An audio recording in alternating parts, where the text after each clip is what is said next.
Salut la compagnie, c'est Jules Melon et aujourd'hui on se retrouve pour un petit podcast bonus en solitaire sur un film français sorti il y a un peu plus d'une semaine et que j'ai rattrapé sur le tard suite à un petit allègement de mon calendrier professionnel. Parfois on a de bonnes surprises donc il faut en profiter. Et je suis donc allé voir Les Promesses de la Nuit, le quatrième long métrage de Michael Herz, dont je n'avais vu jusqu'ici que son Amanda d'ailleurs, sorti en 2018 mais rattrapé là aussi sur le tard plusieurs mois après, un drame assez dur que je vous conseille d'ailleurs avec Vincent Lacoste. Mais ici, il s'agit donc d'une autre forme de drame, peut-être plus soft, mais quand même, voilà, on y reviendra dans le synopsis, avec au casting dans les rôles principaux Charlotte Gainsbourg, Emmanuel Béard, mais aussi Noé Habitat, que vous avez pu découvrir dans Slalom l'année dernière peut-être. Il y a également Didier Sandre qui joue le grand-père, Thibaut Vincent, Laurent Poitrenaud et deux jeunes acteurs qui débutent plus ou moins, du moins dans un rôle important. Quito Ryan Richter, j'espère que je ne massacre pas son nom, qui joue le fils, qui est très central au récit, et Megan Northam, qui joue la fille. C'est aussi des présences assez brèves de Zoé Bruno et Ophélia Kolb, qu'on a pu voir justement dans Amanda, là aussi dans des rôles assez brefs. Et nous sommes ici en présence d'une œuvre qui se déroule dans les années 80, pile dans les premières années Mitterrand d'ailleurs, entre 1981 et 88, puisque le métrage s'ouvre sur l'élection de ce président porteur d'espoir et se conclut sur le vote donc du potentiel deuxième septennat. Et on va suivre une famille qui doit se restructurer suite au départ du père qui a quitté la mère, donc la laissant seule avec ses deux enfants. Et donc Elisabeth, jouée par Charlotte Gainsbourg, doit trouver un travail afin de subvenir à ses besoins et à ceux de ses deux bambins, qui sont déjà assez grands, ils sont au lycée. Hein. Et elle va donc tenter l'aventure de la radio libre la nuit en tant que standardiste. Vous savez, cette mode à l'époque, qui est désormais plus ou moins révolue, de programmes nocturnes où les gens appelaient, confiant ainsi leurs secrets et autres tracas. Et une fois intégrée à l'équipe, la présentatrice Vanda Dorval, une sorte de Macha Béranger si on veut, interprétée par Emmanuel Béard, va la prendre sous son aile, les jours vont passer, et un beau soir débarque dans les studios une jeune fille de 18 ans prénommée Taloula, un peu vagabonde, qui erre dans les rues de Paris depuis qu'elle a quitté sa famille. Elle vient donner son témoignage, comme ça, et une connexion va s'établir entre la jeune fille et notre héroïne Elisabeth, tant et si bien que cette dernière va lui proposer un hébergement de quelques jours dans sa famille. Elle a un petit studio au-dessus, voilà, de son appartement. Et on peut imaginer que quelques liens vont se tisser, notamment avec le fils qui est prénommé Mathias, qui est un adolescent en seconde, un petit peu rêveur, pas très bosseur. Et forcément, pas mal de choses vont se passer, mais je ne vais pas ici rentrer dans les détails.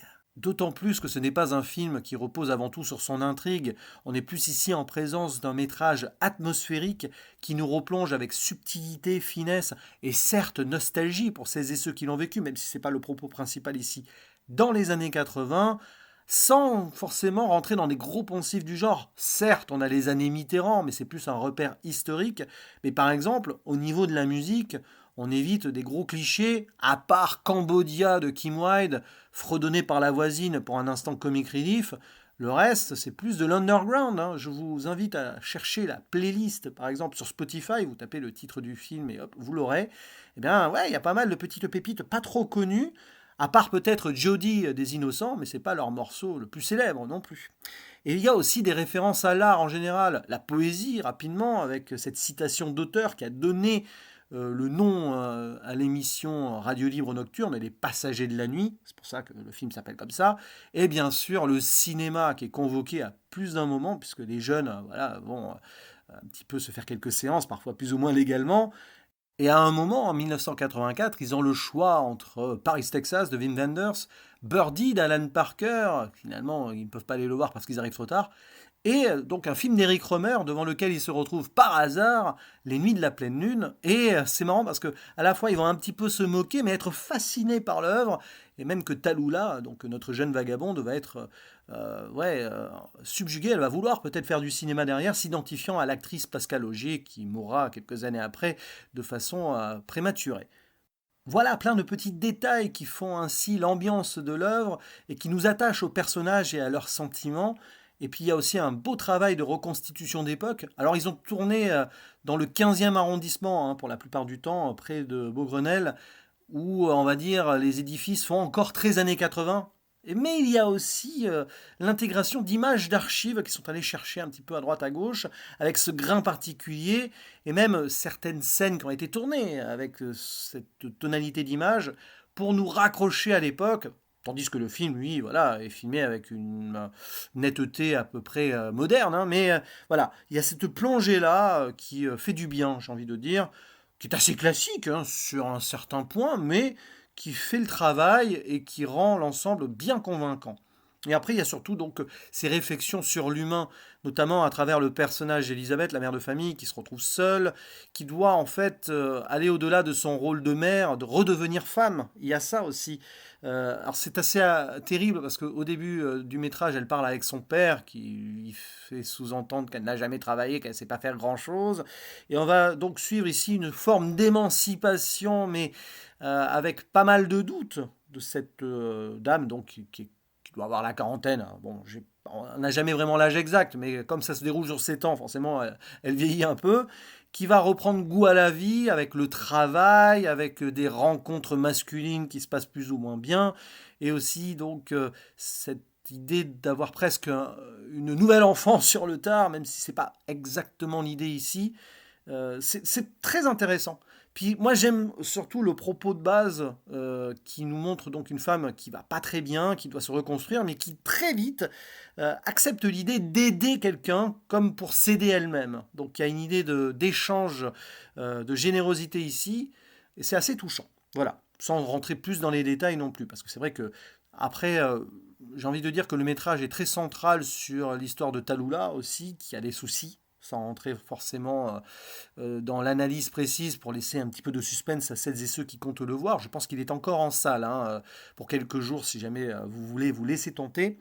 Et puis oui, il y a une vraie candeur aussi, surtout dans les silences. Le seul vrai défaut du film, quand même, ce sont parfois certains dialogues. C'est pas que ça sonne faux. C'est pas ça. Les acteurs sont vraiment bons, hein, dans la plupart, actrices, acteurs.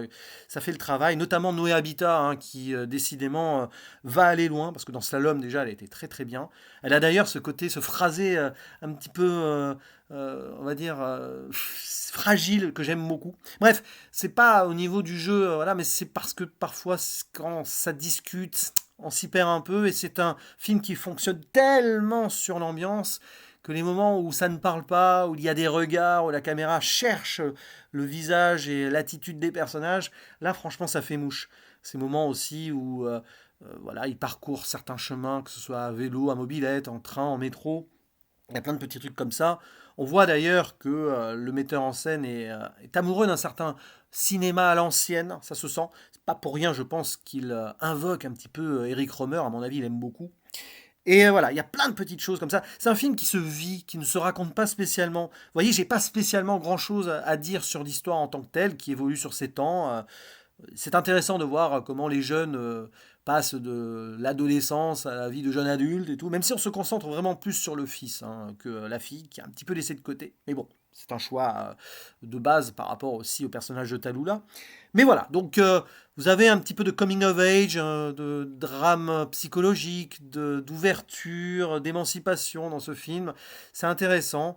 C'est pas un métrage majeur de 2022, bien que pour certains ça l'est. D'ailleurs, petite dédicace à l'ami Yannick, que vous avez pu voir sur ma chaîne, notamment récemment, hein, sur le dernier Almodovar.